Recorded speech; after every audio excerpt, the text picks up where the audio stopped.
আমি কেন হইয়া নবী করে বাবা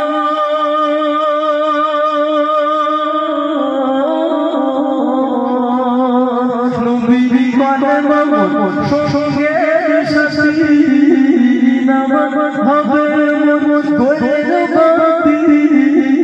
রোজা হবে মাথার সাথী আমি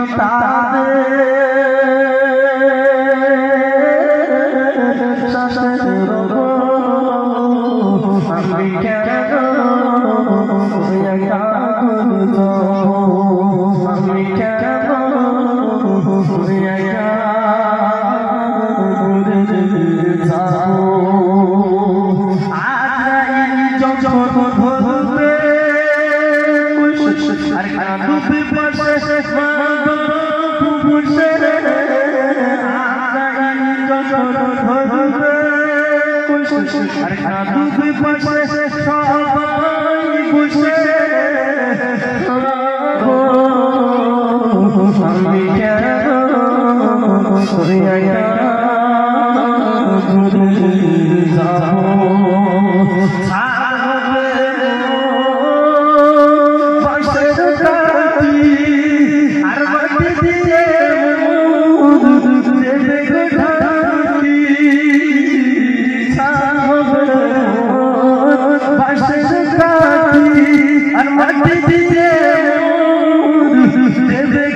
I'm